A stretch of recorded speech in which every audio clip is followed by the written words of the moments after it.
आइए समझते हैं हम लोग बजट का अगला खंड। जैसा कि इडुटेरिया का ये करेंट अफेयर है, खंड बी को अप्रत्यक्ष कर के बारे में सबसे पहले दिया हुआ है। इनडायरेक्ट टैक्स, जैसे कि एग्जांपल के तौर पर कहें तो जीएसटी एक इनडायरेक्ट टैक्स है, तो उसके बारे में कुछ आपको बताया गया। यहाँ बोला है कि क्षेत्र विशेष के लिए सीमा शुल्क के निम्नलिखित प्रस्ताव किए गए हैं। मतलब सीमा शुल्क पर जो प्रस्ताव हुए हैं उनसे संबंधित कुछ प्रश्न पूछे गए।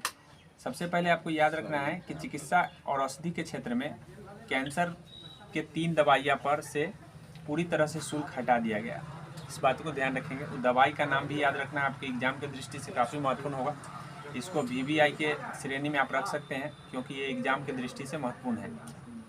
दवाई का नाम याद रख लीजिए, टेस्टुजुमाब है, टेस्टुजुमाब, और दूसरा है रिडुक्सटिकैन, और तीसरा है आपका ओसिमटिरविनी।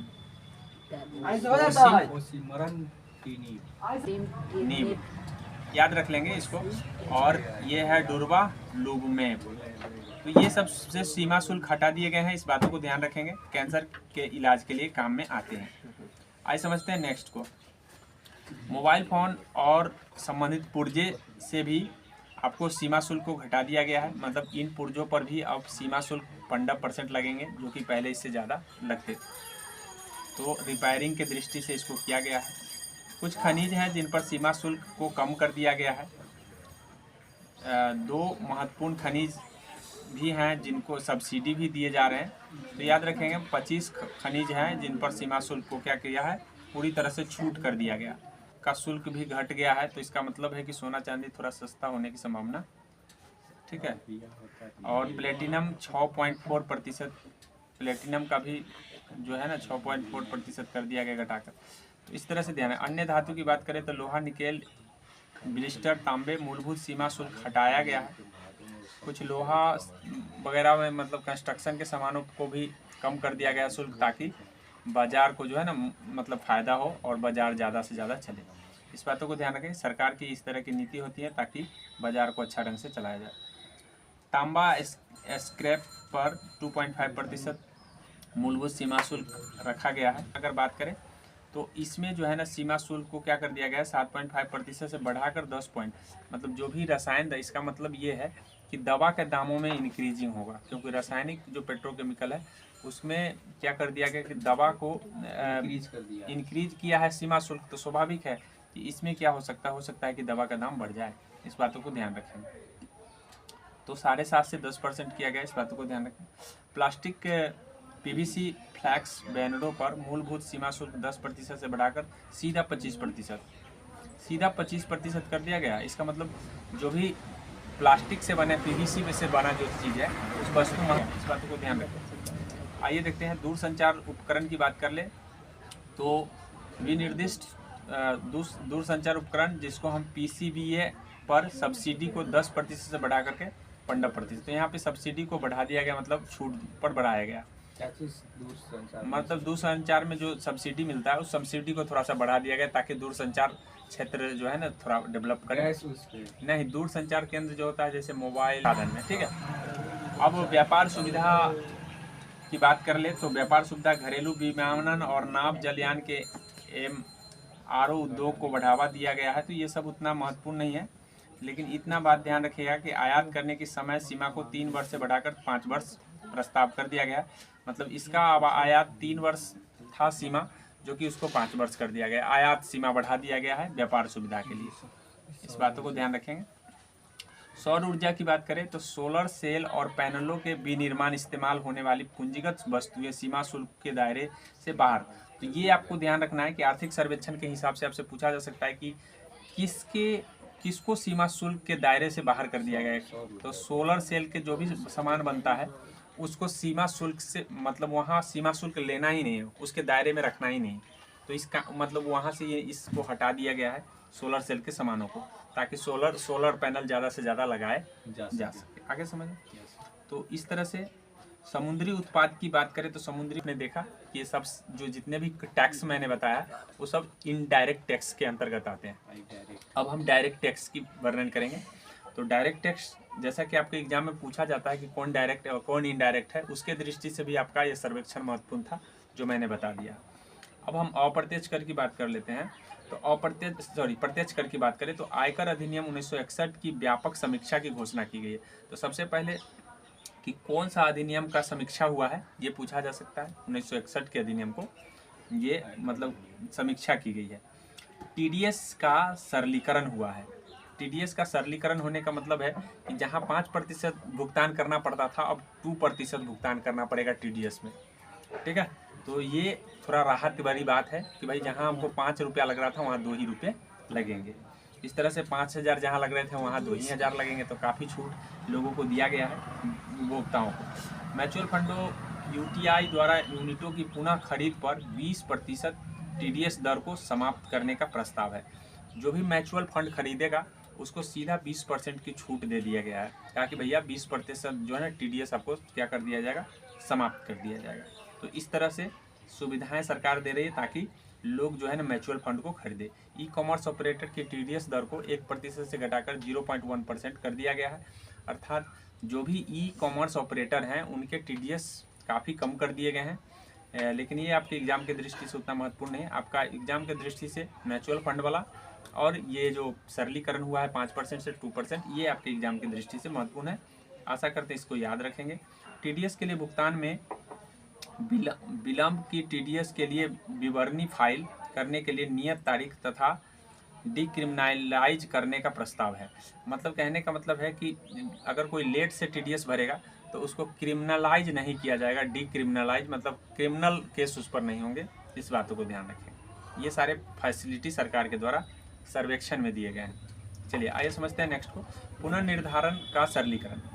अब पुनर्निर्धारण के सरलीकरण में किसी कर निर्धारण वर्ष के समाप्त होने के 3 से 5 वर्षों के बाद किसी कर निर्धारण को नए सिरे से केवल तभी खोला जा सकेगा जब कर से छूट प्राप्त आय 50 लाख से अधिक होगा। अर्थात कहने का मतलब है कि कोई कर सीमा अगर समाप्त हो गया, मतलब कर लेने का समय सीमा, तो फिर से कर तभी शुरुआत होगी जब उसका आमदनी बहुत ज़्यादा होगा, नहीं 50 लाख से अधिक होगा। इस बातों को ध्यान रखेंगे। कैपिटल गेन का सरलीकरण, और ये आपको कैपिटल गेन सरलीकरण में ये आपको ज़्यादा जानने की ज़रूरत नहीं है, ये सब आपके काम का चीज़ नहीं। ठीक है, आइए समझते हैं नेक्स्ट को। के दृष्टि से महत्वपूर्ण है 2024 विवाद से विश्वास। अर्थात कहने का मतलब है कि विवाद से अच्छा है कि आप विश्वास रखें, तभी जाकर अच्छा होगा। तो ये अपील किया जाएगा विवाद से विश्वास के लिए। टैक्स अधिकरणों, उच्च न्यायालय और उच्चतम न्यायालयों के प्रत्यक्ष करों, उत्पाद शुल्क और सेवा करण पहले हो गया तो यहाँ 60 लाख होना चाहिए। उच्च न्यायालय हो गया तो यहाँ 2 करोड़ होना चाहिए। उच्चतम न्यायालय हो गया तो यहाँ 5 करोड़ होना चाहिए, तब जाके अपील होगा। मतलब अगर आपको उच्चतम न्यायालय में अपील करना है तो 5 करोड़ का मामला होना चाहिए। अगर आपको ये एग्जाम के दृष्टि से VVI है, इस बातों को ध्यान रखेंगे, क्योंकि आपसे पूछा जा सकता है कि अगर हमको अपील करना है तो मामला कितने लाख का होना है, कितने करोड़ का होना चाहिए। तो 60 लाख के लिए टैक्स अधिकरण के पास जा सकते हैं, 2 करोड़ के लिए उच्च न्यायालय के पास जा सकते हैं, और 5 करोड़ के लिए उच्चतम न्यायालय के पास आप जा सकते हैं, अपील कर सकते हैं। तो इतनी बात, ये बात आपके एग्जाम की दृष्टि से महत्वपूर्ण था, जो कि आपको जानना जरूरी था। आइए समझते हैं नेक्स्ट। रोजगार और निवेश की बात करें तो स्टार्टअप इकोसिस्टम को प्रोत्साहित करने के लिए सभी वर्गों के निवेशकों के लिए एंजल टैक्स को समाप्त, मतलब ये आपसे पूछा जा सकता है कि स्टार्टअप को बढ़ाने के लिए कौन से टैक्स को समाप्त कर दिया गया, तो एंजल टैक्स, जो कि आपके एग्जाम की दृष्टि से VVI है। इस बातों को ध्यान रखेंगे। अच्छा, इसमें विदेशी कंपनियों पर कॉरपोरेट कर दर को 40% से घटा दिया गया। तो 40% कॉरपोरेट दर कितना कर दिया गया है, 35%। इस बात को ध्यान रखेंगे। आइए कर आधार का विस्तार। कर आधार का विस्तार की बात करें तो ये सर्वेक्षण, ये बजट का ही भाग बता रहे हैं। बजट फ्यूचर्स ऑफ ऑप्शंस के विकल्पों पर सिक्योरिटी ट्रांजैक्शन टैक्स को बढ़ाकर, हाँ, सिक्योरिटी ट्रांजैक्शन टैक्स को क्या कर दिया गया है, बढ़ा करके पहले मात्र आप इक्वलाइजेशन लेवी को वापस लिया गया। तो ये आपके एग्जाम की दृष्टि से नहीं है, लेकिन ट्रांजैक्शन जो ऑप्शंस विकल्पों के सिक्योरिटी ट्रांजैक्शन टैक्स कितना कर दिया गया है, जहाँ 20 पैसा मतलब 2 पैसा लगता था, वहाँ पे मोटा मोटी मान लीजिए 10 पैसा लगने लगा। 2 पैसा की जगह 0.02 का मतलब 2 पैसा हुआ, एक का मतलब 10 पैसा हुआ, तो ये सीधा कह सकते हैं कि 8 पैसा सीधा बढ़ोतरी हुआ, मतलब 400% कह सकते हैं कि बढ़ गया है सीधा सीधा। परसेंटेज में निकाले तो देख लीजिए कितना बढ़ा है, 8 8 गुने 100 बटे 2 करेंगे तो कितना आ जाएगा 400%, सीधा 400% की बढ़ोतरी हो गया। इस बातों को ध्यान रखें। चलिए आइए देखते हैं हम नेक्स्ट को। सामाजिक सुरक्षा लाभ की बात करें तो एनपीएस में नियोजनकर्ताओं द्वारा किए गए योगदान, जैसा कि आपको बताए हैं कि 10% जहाँ नियोजनकर्ता पहले योगदान करता था अपने वेतन का, वहाँ अब उसको 14% योगदान करना पड़ेगा। इसका मतलब है वेतन से ज़्यादा पैसे कटने वाले हैं, मतलब आपके एनपीएस फंड में। इस बातों को ध्यान रखें। 20 लाख रुपए तक की चल संपत्तियों की सूचना न देने पर उसको दंड नहीं माना जाएगा। अर्थात यदि आपके पास 20 लाख तक का संपत्ति है, अगर आपने सूचना नहीं भी दिया है तो आपको दंड नहीं दिया जाएगा, मतलब इसको गैर दंडिक बनाने की बात कहा गया है। तो 20 लाख तक आप सूचना नहीं भी देंगे तो काम चलेगा, ठीक है। ऐसा हमारा बजट में कहा गया है। नई कर व्यवस्था के तहत व्यक्तिगत आयकर में बदलाव। अब नया जो व्यवस्था आया है उसमें जो है ना थोड़ा सा टैक्स में बदलाव किए गए हैं। वो क्या है बदलाव, मतलब वेतनभोगी कर्मचारी के लिए स्टैंडर्ड डिडक्शन को 50,000 रुपये से बढ़ाकर, मतलब जो स्टैंडर्ड डिडक्शन होता था 50,000 पर हो जाता था, जो अब 75,000 पर होंगे। इस बातों को ध्यान रखेंगे। उसके बाद आपको है वही जो पेंशन भोगी के लिए परिवार पेंशन पर कटौती को, जहाँ परिवार को पेंशन मिलता है तो वहाँ पे आपको 15,000 से 15,000 पर कटौती होता था, वही आप कटौती होगा 25,000। तो इस बातों को ध्यान रखेंगे, ये नए सिरे से लागू होगा। ऐसा थोड़ा सा व्यवस्था जान लीजिए कि क्या है। यदि इनकम आपका 0 से 3 लाख होगा तो उस पर 6 है ना, 1 2 3 4 5 6 स्लैब है। इस बातों को ध्यान रखेंगे, जिसमें से सबसे कम में 0 है और सबसे अधिक में 30% है। ये स्लैब याद रखेंगे क्योंकि पूछा जा सकता है कि जो बजट आया है उस बजट में टैक्स के कितने स्लैब बनाए गए हैं, तो 6 सीधा के सीधा पूछे जाएंगे, जिसमें से आपको सबसे कम में 0% और सबसे अधिक में 30%। ये परास है। और उसके बाद है अगर आप 3 से 7 लाख के बीच में अगर पैसे कमाते तो 5% आपको टैक्स देने होंगे। वही 7 से 10 लाख में है तो 10% देने होंगे। 10 से 12 होंगे तो आपको 15% टैक्स देने होंगे। 12 से 15 लाख कमाएंगे तो आपको 20% टैक्स। लाख से ऊपर रहना नहीं, वार्षिक इनकम है, ये वार्षिक इनकम बताया गया है, समझे। वर्ष में अगर इतना कमा रहे हैं तो आपको टैक्स देना पड़ेगा। हाँ, यानी कि कहने का मतलब अगर किसी का 40,000 इनकम है तो 40,000 से जोड़ लीजिए, 12 चौक 48, 4 लाख, उसको 80,000 और टैक्स देना पड़ेगा। आगे समझिए, 5% देना। हाँ, तो उसको 5%, 7 लाख तक वाले को 5%। आगे समझ में। तो इस तरह से आपको स्लैब याद हो गया होगा और इस तरह से आपने समझ लिया होगा, ठीक है। यहाँ पे देख लीजिए, नई कर व्यवस्था में वेतनभोगी कर्मचारी को आयकर में 17,500 रुपये की तक का लाभ, मतलब नया व्यवस्था में थोड़ा सा लाभ मिला है। मतलब पहले व्यवस्था इससे ज़्यादा मतलब होता था, मतलब ज़्यादा टैक्स था, जो कि नए व्यवस्था में ऐसा कह रहा है सरकार कि इसमें 17,500 का लाभ वेतनभोगी को मिलेगा, ठीक है। ये चीज़ बोल दिया गया है। अब क्या मिलेगा वो तो खैर जो दे रहे हैं उन्हीं को पता चलेगा। आइए हम बजट की टॉप खर्चा सबसे ज़्यादा सरकार किस योजना पर खर्चा करेगी, तो सबसे ज़्यादा प्रधानमंत्री गरीब कल्याण योजना पर, जो कि 2,05,250 करोड़ रुपया खर्चा होगा। वही दूसरी बात करें तो दूसरे नंबर पर आपका हो जाएगा मनरेगा पर होगा 86,000 करोड़। वही 70,000 करोड़ आपका जल जीवन मिशन पर, और प्रधानमंत्री किसान सम्मान निधि पर 60,000 करोड़।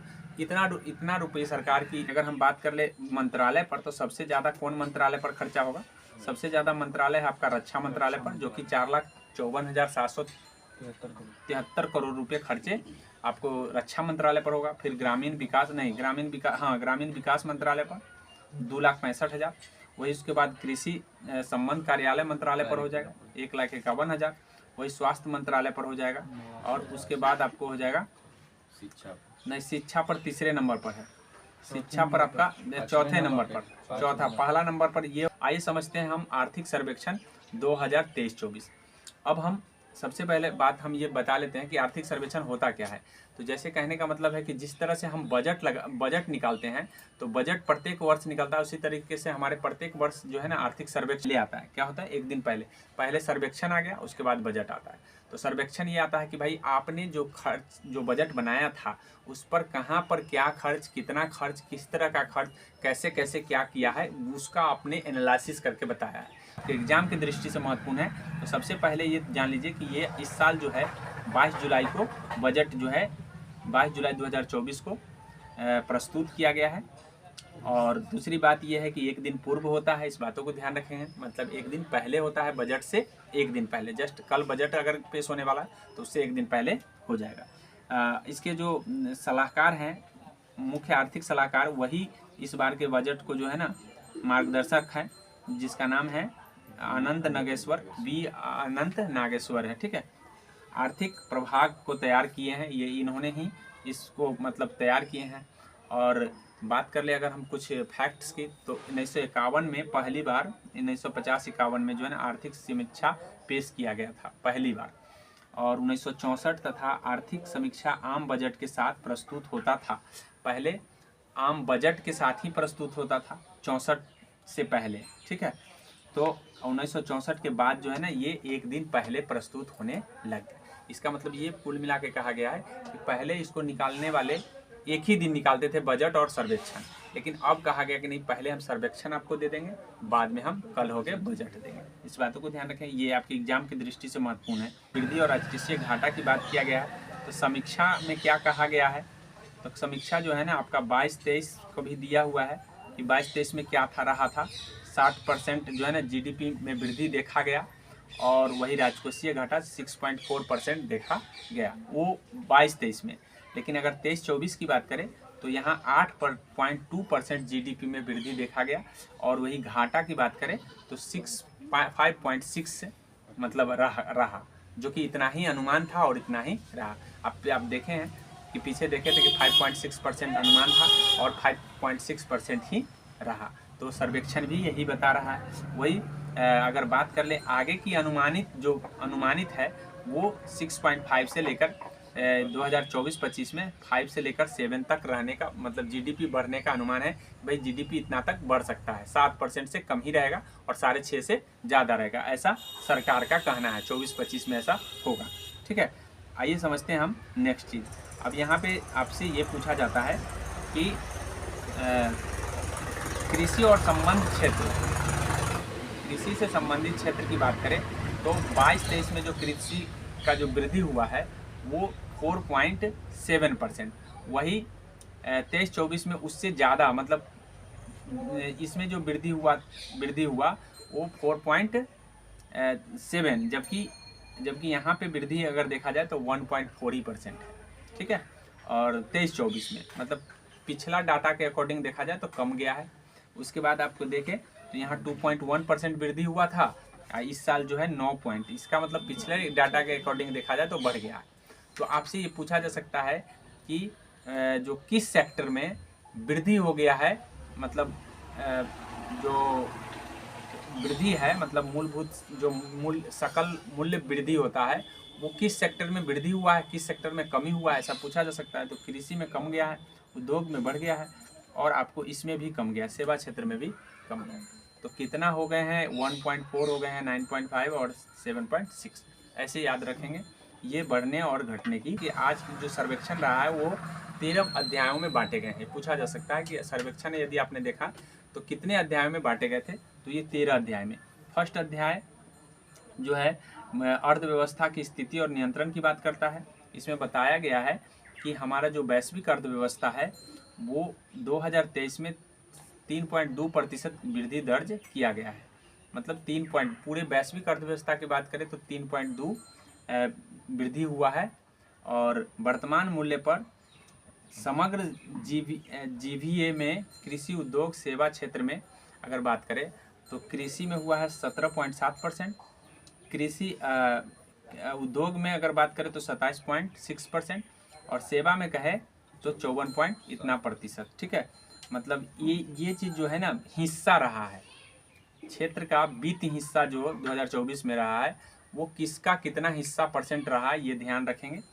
अच्छा, वित्त वर्ष में 2024 में विनिर्माण क्षेत्र में अगर बात करें तो वृद्धि हुआ है 9.9।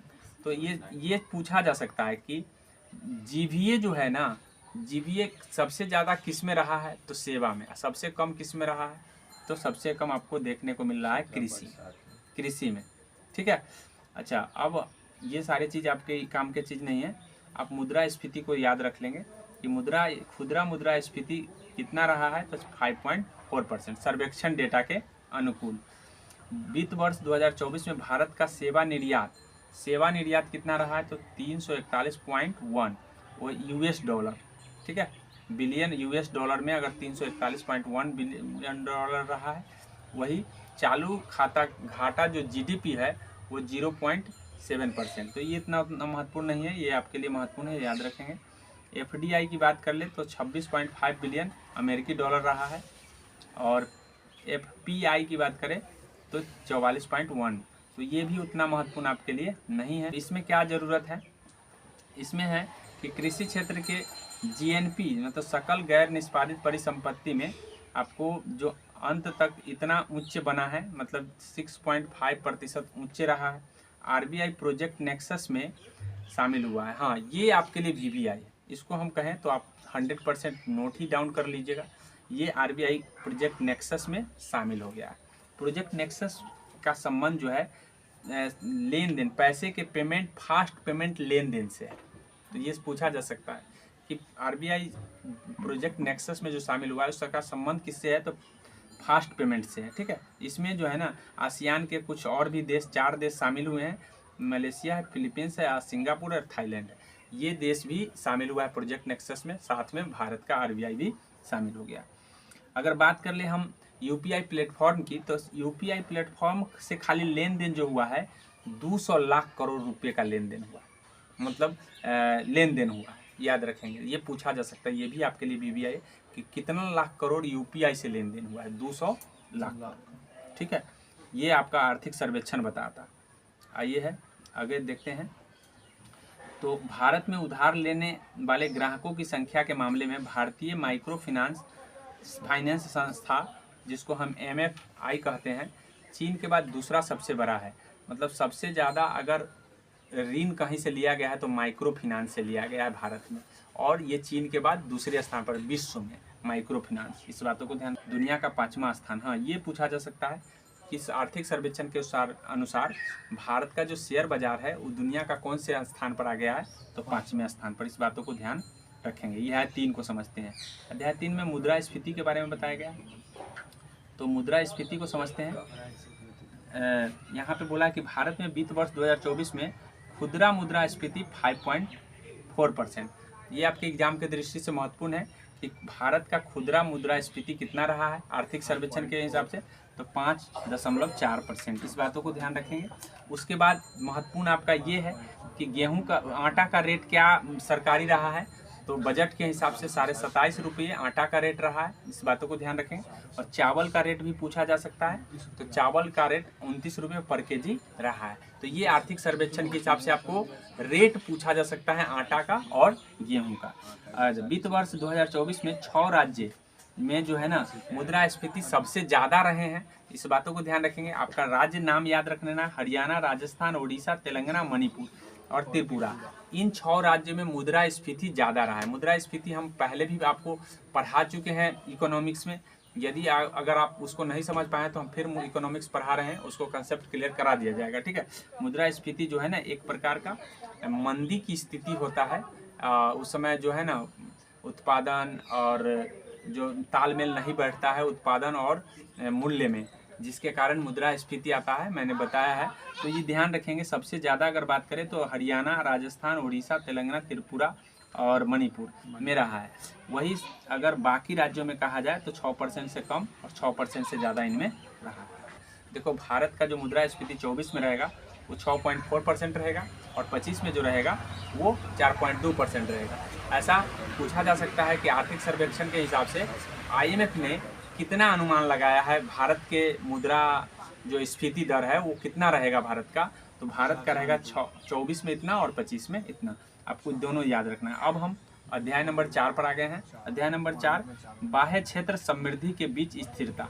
अब बाह्य क्षेत्र 3 ट्रिलियन अमेरिकी डॉलर हो गया है। मतलब जो हमारा फॉरेन जो इन्वेस्टमेंट है वो आपका जो है 1.3 ट्रिलियन डॉलर हो गया है। और भारत का कुल निर्यात की बात करें तो 776 बिलियन यूएस डॉलर है। वही आयात की बात करें तो आयात हो गया है 898। तो इससे कह सकते हैं कि व्यापार घाटे में चल रहा है। क्या चल रहा है? भारत ने बेचा कितना? 776, लेकिन लाया कितना? 898। इससे पता चल रहा है कि भारत अभी घाटे का सौदा कर रहा है, क्योंकि बराबर होना चाहिए। व्यापार संतुलन तब होगा जब दोनों सेम होने, तब फोन निर्यातक बन जाएगा। मतलब भारत स्मार्टफोन बेचने में छठा नंबर पर आ जाएगा। कब? 2022 से ही बना हुआ है। ठीक है, इस बात को ध्यान रखेंगे। छठा सबसे बड़ा निर्यातक है।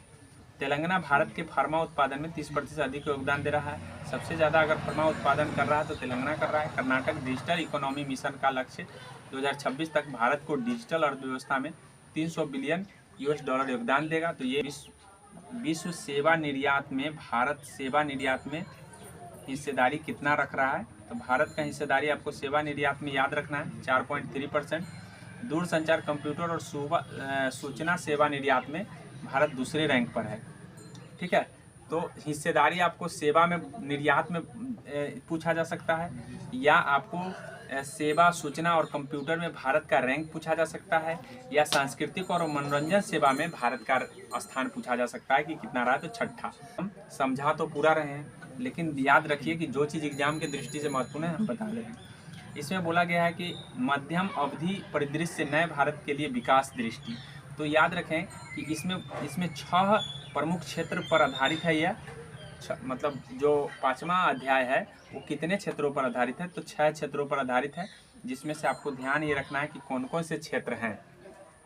तो सबसे पहला निवेश, निजी निवेश है। दूसरा है कृषि है। तीसरा है शिक्षा रोजगार है। चौथा MSME का विस्तार है। 5वां हरित परिवर्तन है। छठा राज्यों का क्षमता निर्माण है। कम से कम 6 नाम याद रखेंगे कि भाई जो आपका भारत के लिए जो विकास दृष्टि तय किया गया है, भारत के विकास परिदृश्य को, तो उसमें कितने पर 6 क्षेत्रों को बताया गया है। तो 6 क्षेत्रों को बताया गया। ठीक है, अब इसके बारे में आपको आगे बताते हैं। भारत में तेजी से बढ़ती आबादी का 65% हिस्सा 35 वर्ष से कम आयु का है। मतलब जो 65% हिस्सा है वो भारत में जो 35 वर्ष से कम लोग हैं। मतलब इसका मतलब इसीलिए भारत को युवाओं का देश कहा जा रहा है। इस बातों को ध्यान रखेंगे, क्योंकि 65% लोग जो है ना 35 से कम वाला है, इसका मतलब क्या है? वो युवाओं का देश है। ठीक है, कामगार लोग हैं।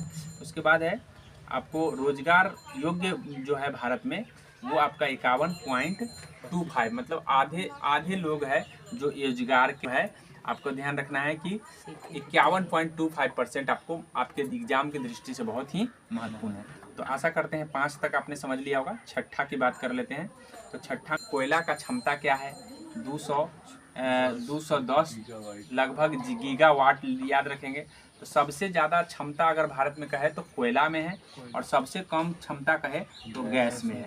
तो ये क्षमता आपसे पूछा जा सकता है कि सबसे ज़्यादा किस में है, सबसे कम किस में है, दूसरे नंबर पर कौन है? तो सौर है। तो ये आपके एग्जाम की दृष्टि से काफ़ी महत्वपूर्ण है, जिसको हम VVI के तौर पर रैंकिंग के हिसाब से हम देख सकते हैं। तो ये आपको नोट करके हर हाल में याद कर लेना चाहिए। आइए हम समझते हैं अब अगले चीज़ को। इससे ज़्यादा इसमें कोई इम्पोर्टेंट नहीं है। अब सामाजिक क्षेत्र में कल्याण जो सशक्त करे। तो सामाजिक क्षेत्र में कल्याण की बात करें तो वित्त वर्ष 2023 में शीर्ष प्राप्तकर्ता राज्य महाराष्ट्र है। मतलब सबसे ज़्यादा अगर सामाजिक क्षेत्र में काम किया है तो महाराष्ट्र। तो पूछा जा सकता है कि 2000 सर्वेक्षण के हिसाब से सबसे कल्याणकारी राज्य के रूप में कौन उभरा है? तो महाराष्ट्र। ठीक है, और उसके बाद कर्नाटक, तब गुजरात है। तो आशा करते हैं कि ये भी आपके एग्जाम की दृष्टि से महत्वपूर्ण है, नोट करके ही याद करेंगे आप उसको। आइए समझते हैं नेक्स्ट को। नेक्स्ट में प्रत्येक कस्बों चयनित सेवाओं को संतृप्त करने और नागरिकों के सरकार की प्रमुख योजना के बारे में सूचित करने के लिए सितंबर 2023 में आयुष्मान भव अभियान शुरू किया गया है। तो याद रखेंगे कि ये सब संस्कृति के लिए आयुष्मान भव योजना तैयार किए गए हैं। एम्स देवघर में 10,000 जन औषधि केंद्र उद्घाटन किए गए हैं। पोषण की पढ़ाई भी। तो ये सब सामाजिक क्षेत्र में जो है कार्य किए गए हैं। तो ये सब आपके एग्जाम की दृष्टि से उतना महत्वपूर्ण नहीं है, लेकिन इतना पूछा जा सकता है कि जो इस बार जो आया है जो लिंग जो अनुपात आया है 2000 सर्वेक्षण के हिसाब से, जन्म के समय लिंग अनुपात वो 930 रहा है। इस बातों को ध्यान रखेंगे। ये आपके एग्जाम की दृष्टि से महत्वपूर्ण है कि 2023 2024 का जो आर्थिक सर्वेक्षण आया है वो लिंग अनुपात कितना बता रहा है, तो 930। ठीक है, इस बातों को बढ़कर के 930 हो गया है। 2020 में शुरू किए गए विज्ञान ज्योति कार्यक्रम को उद्देश्य ये पूछा जा सकता है कि किस क्लास के लिए, तो 9वीं और 12वीं के लिए है, 9वीं से 12वीं के लिए। इस बातों को ध्यान रखेंगे कि आपसे विज्ञान ज्योति कार्यक्रम का जो क्लास पूछा जा सकता है, कक्षा पूछा जा सकता है, कहाँ से कहाँ तक के लिए हैं। इसमें क्या किया जाएगा, तो इसमें प्रौद्योगिकी पाठ्यक्रम लड़कियों के लिए शुरू किया गया है। इसके तहत इस बातों को ध्यान रखेंगे। प्रौद्योगिकी 10 जुलाई 2024 तक की बात किया गया है। क्या चीज़, स्वच्छ भारत मिशन ग्रामीण के तहत 11.57 करोड़ शौचालय बनाए जाएंगे। तो सर्वेक्षण के हिसाब से कितने शौचालय बनाए गए हैं ये पूछा जा सकता है। तो 11.57 करोड़, जो कि एग्जाम के दृष्टि से महत्वपूर्ण है, कितना शौचालय बना है। और इसमें जो है कितने कार्ड बनाए गए हैं आयुष्मान भारत के तहत, तो 34.7 करोड़ कार्ड बनाए गए हैं। पीएम आवास ग्रामीण के तहत पिछले 9 वर्षों में गरीबों के लिए 2.63 करोड़ घर बनाए गए हैं। तो एक पूछा जाएगा कितने घर बनाए गए हैं, कितने कार्ड बनाए गए हैं और कितने शौचालय बनाए गए हैं। तो सबसे ज़्यादा इसमें देखा जाए तो शौचालय बनाए गए हैं, दूसरे नंबर पर आपको कार्ड बनाए गए हैं और तीसरे नंबर पर घर बनाए गए हैं। तो इतना आपको ध्यान रखना है। किसके तहत, तो स्वच्छ भारत मिशन के, यहाँ स्वच्छ भारत मिशन के तहत ये शौचालय बनाया गया है, आयुष्मान भारत के तहत कार्ड बनाया गया है और पीएम आवास ग्रामीण योजना के तहत घर बनाया गया। तो तीनों अलग अलग योजना है, इस बातों को ध्यान रखेंगे। आशा करते हैं इसको समझ गए होंगे। तमिलनाडु देश की गरीब आबादी, हाँ ये आपका बहुत ही महत्वपूर्ण है, जिसको हम मुख्य VVI कह सकते हैं। ये सबसे ज़्यादा महत्वपूर्ण है आपके एग्जाम के दृष्टि से। बोलेगा कि सबसे कम गरीब तो तमिलनाडु है, जो कि 1% से भी वहाँ गरीबी कम है। सबसे ज़्यादा गरीब तो यूपी है, सबसे ज़्यादा गरीब यूपी है, जो 25% गरीबी है यहाँ पे, 1/4 कहिए, अर्थात 4 में से 1 लोग तो गरीब ही गरीब है। और वही दूसरे स्थान पर बात करें गरीबों में, तो सबसे अगर अधिक गरीबों में दूसरे स्थान पर है तो बिहार है, जो कि 1/5 है, मतलब 5 में से 1 गरीब है। तो इस तरह से 20% याद रखेंगे और 25% और 1% भी याद रखेंगे कि सबसे कम गरीब कहाँ है। तो इतनी बात ये आपके एग्जाम की दृष्टि से महत्वपूर्ण होगा। आइए समझते हैं हम नेक्स्ट समझते हैं रोजगार और कौशल विकास गुणवत्ता की ओर की बात करें तो यहाँ पे बेरोजगारी दर को बोल दिया है सरकार की, जो घट गया है, जो कि घटकर 3.2% आ गए हैं। तो आपसे पूछा जा सकता है कि सर्वेक्षण के हिसाब से भारत सरकार ने कितना बेरोजगारी दर बताया है, तो 3.2%। ठीक है, ये बात ध्यान रखेंगे। और उसके बाद आपका महत्वपूर्ण है यहाँ कि 21-22 में 77 लाख कर्मचारी गीगा इकोनॉमी में लगे हुए थे, जबकि 2029-30 तक गीगा वर्कर्स के 2.35 करोड़ तक बढ़ने की उम्मीद है। मतलब बोला है कि 77 लाख से करोड़ में ये गीगा जो वर्कर्स हैं उनकी संख्या हो जाएगी, मतलब लाखों से करोड़ में बन जाएंगे। तो ये कॉमन सी बातें हैं जो आपको ध्यान रखना है। लेकिन सबसे ज़्यादा ध्यान आपको PM विश्वकर्मा पर देना है कि PM विश्वकर्मा का संबंध किससे है, तो शिल्पकार और कारीगरों से है। इस बातों को ध्यान रखेंगे। इसके तहत जो है एंड टू एंड सहायता प्रदान करने की सरकार की एंड टू एंड सहायता देने की मंशा है और एंड टू एंड सहायता दी भी गई है। तो आपको PM विश्वकर्मा किस लिए याद रखना है, तो मतलब व्यापार से संबंधित है, व्यापार में कारीगर और शिल्पकार। आइए समझते हैं हम 9 अध्याय को। 9 अध्याय में आपका 9वां अध्याय है कृषि खाद्य प्रबंधन। यदि हम सही कर ले तो कृषि में बढ़ोतरी अवश्य है, ऐसा हमारा 9वां अध्याय है। भारतीय कृषि क्षेत्र लगभग 4.3% आबादी आजीविका सहायता प्रदान कर रहा है। मतलब हमारा जो कृषि है वो कितने % लोगों को भोजन दे रहा है, मतलब आजीविका दे रहा है, मतलब कमाई दे रहा है या कहिए काम दे रहा है। तो 100 में 42.3% कृषि ही है जो रोजगार लोगों को दे रहा है, जीने का साधन दे रहा है, सिंपल भाषा में ये कहे तो। और उसके बाद है आपका और वर्तमान मूल्य पर देश में अगर हम सकल घरेलू उत्पाद जिसको हम GDP कहते हैं, GDP में इसका क्या योगदान है, तो GDP में 18.2% योगदान है। तो दोनों बात आपके लिए महत्वपूर्ण है। पहला कि कितना लोग लगे हुए हैं इसमें काम में और कितने यहाँ जीडीपी में भारत के लिए योगदान कर रहा है कृषि। तो आशा करते हैं इस बात को समझ गए होंगे। आइए समझते हैं नेक्स्ट को। खाद्यान्न उत्पादन की बात करें तो 329.7 मिलियन टन के सर्वकालिक उच्च स्तर पर पहुंच गया है। मतलब यहाँ पे जो खाद्यान्न है वो आपको ध्यान रखिएगा कि इतना मिलियन टन पहुंच गया है।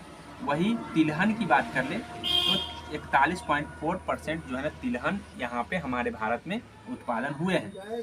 और 23-24 में खाद्यान्न उत्पादन अगर बात करें तो 328.8 मिलियन टन से थोड़ा कम है। 23-24 जो 22-23 की बात करें तो 22-23 में इतना था, वही अब 23-24 की बात करें जो कि थोड़ा सा कम गया है।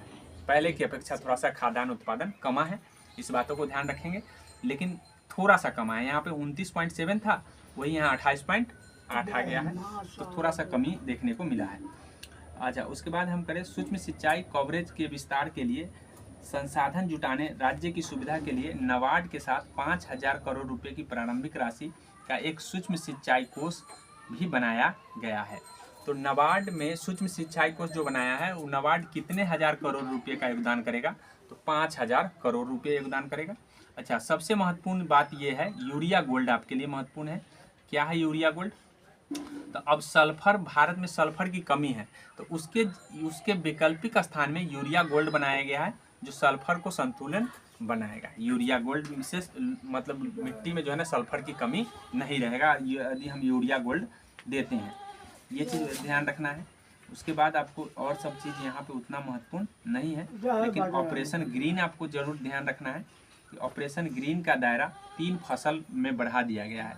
मतलब टमाटर, प्याज और आलू से, ठीक है, यानी कहने का मतलब है कि दायरा फसलों में से बढ़ाकर 22 जल्दी खराब होने वाली फसलों तक कर दिया गया है, ठीक है, जिससे 10 फल है और 11 सब्जी है, ठीक है, एक समुद्री झींगा शामिल है।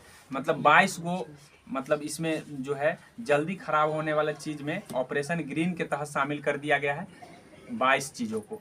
तो कितने चीज शामिल है ऑपरेशन ग्रीन के तहत? तो 22, जिसमें से आपको फल पूछा जाए तो 10 और 11 आपका सब्जी है और एक झींगा शामिल है, ठीक है। तो इस बातों को ध्यान रखेंगे। तो ये बात आपके एग्जाम के दृष्टि से महत्वपूर्ण था। अब हम 10वें नंबर पर आ गए हैं।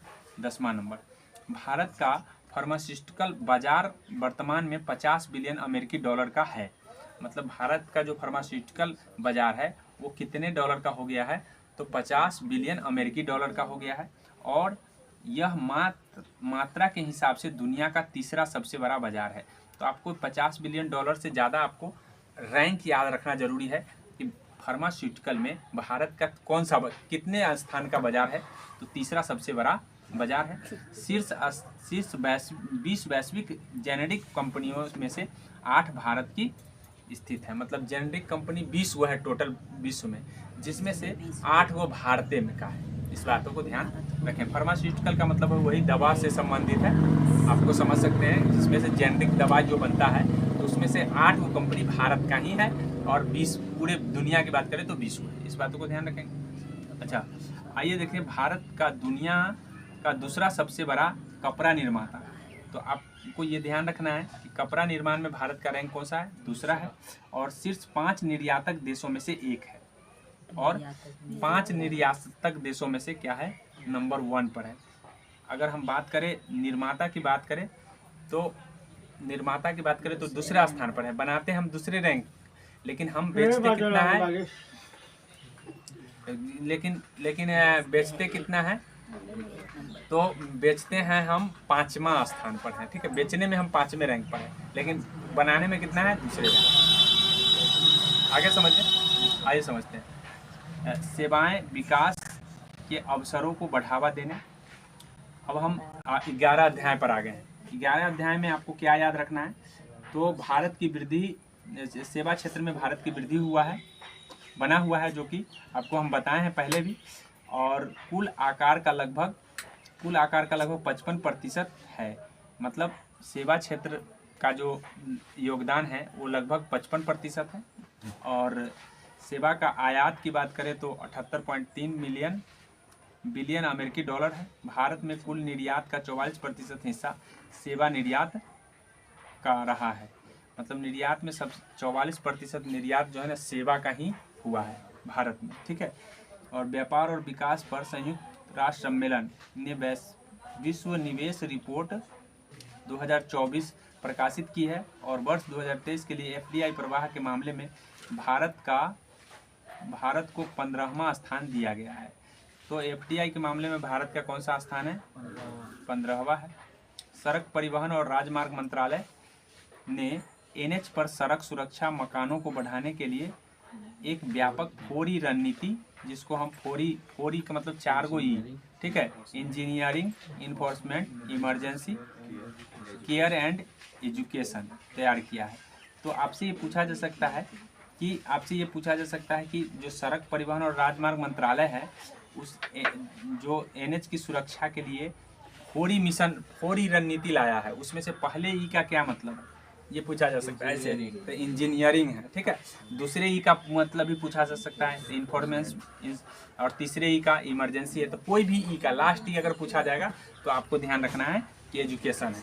तो ये आपके एग्जाम की दृष्टि से VVI है, क्योंकि ये आपके एग्जाम में शॉर्ट नेम के बदले पूछा जा सकता है, ठीक है। आइए हम 4E से मतलब भारत तीसरा सबसे बड़ा घरेलू विमानन बाजार है और वैश्विक स्तर पर सबसे तेजी से बढ़ते हुए प्रमुख विमानन बाजारों में से एक है। तो आप घरेलू बाजार में आप अगर बात करें तो आप भारत तीसरा स्थान पर है, इस बातों को ध्यान रखेंगे। और वित्त वर्ष 2024 में भारतीय हवाई अड्डों पर हवाई यात्रियों की संख्या जो है 37.6 करोड़ तक पहुंच गया है। ये सब याद रखने की ज़रूरत नहीं है उतना। 92 लाख में अधिक विदेशी पर्यटक आए हैं। तो पर्यटक 92 लाख से अधिक आया है, इस बातों को ध्यान रखेंगे। इससे हमको फ़ायदा ही हुआ है, लेकिन ये सब एग्जाम में नहीं पूछेंगे, इस बातों को ध्यान रखेंगे। और मार्च 2024 के अंत की बात कर लें तो भारत में कुल टेली घनत्व का पूछा जा सकता है कि कितना घनत्व रहा है। तो 85.7% टेली घनत्व रहा है।